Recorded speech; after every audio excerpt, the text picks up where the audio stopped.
Viewers, சைக்ளோங்கிற name எதுக்கு? அதை யார் வச்சாங்க? அதிலிருந்து எப்படி செலக்ட் பண்றாங்க? இந்த டவுட் எனக்கும் இருந்துச்சு. அதுக்கான பதில் தான் இந்த பதிவு. ஃபர்ஸ்ட் ஆஃப் ஆல், எல்லா சைக்ளோனுக்கும் நேம் வைக்க மாட்டாங்க. மோர் தென் 61 கிலோமீட்டர் பெர் ஹவர் இருக்கணும். ஒரே நேரத்தில் எல்லா இடத்துலையும் சைக்ளோன் ஏற்படும் போது மக்கள் ஊடகங்கள் குழப்பம் அடையக்கூடாதுன்னு தான் சைக்ளோங்கிற நேமையே வைக்க ஸ்டார்ட் பண்ணாங்க. முதல்ல படகுகள் பெயர் தான் வச்சாங்க. அது மக்களுக்கு புரியலை. அதுக்கப்புறம் நம்பர், டெக்னிக்கல் நேமும் வச்சாங்க. அதுவும் மக்களிடையே ஈஸியாக மனப்பாடம் பண்ணுற மாதிரி இல்லை.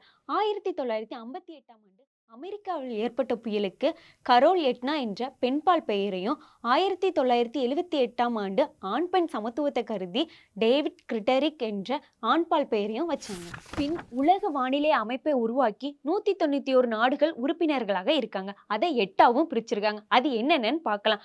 வடக்கு அட்லாண்டிக், கிழக்கு பசிபிக், மேற்கு பசிபிக், தெற்கு பசிபிக், வடக்கு இந்திய பெருங்கடல், தென்மேற்கு இந்திய பெருங்கடல், அட்லாண்டிக், தெற்கு அட்லாண்டிக், ஆஸ்திரேலிய மண்டலம். அதை 10 வானிலை மையங்களாக பிரித்து அங்குள்ள நாடுகள் அதோட பெயர்களை பரிந்துரைக்க ஆரம்பிச்சாங்க. இதில் சிறந்த 6 வானிலை மையங்கள்ல இந்திய வானிலை ஆய்வு மையமும் ஒன்று.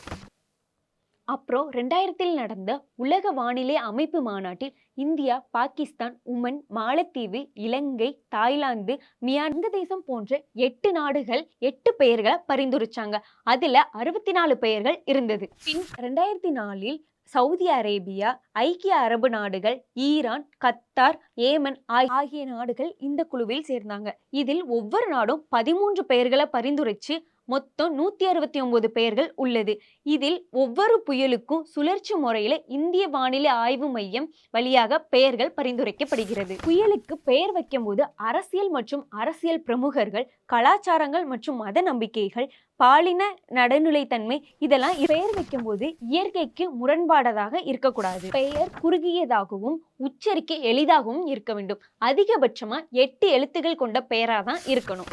இந்த வரிசையில தான் இப்போ வந்த புயலுக்கு ஃபெங்கல் என சவுதி அரேபியா பெயர் வச்சாங்க. இது சவுதி அரேபியாவோட கலாச்சாரத்தை பிரதிபலிக்கிறது. அடுத்த புயல் ஏற்பட்டா இந்த பட்டியலின்படி சக்திங்கிற பெயரை தான் வைப்பாங்க. இதை எந்த நாடு பரிந்துரைச்சிருக்காங்கிறத கமெண்ட் செக்ஷன்ல கமெண்ட் பண்ணுங்க. Bye bye.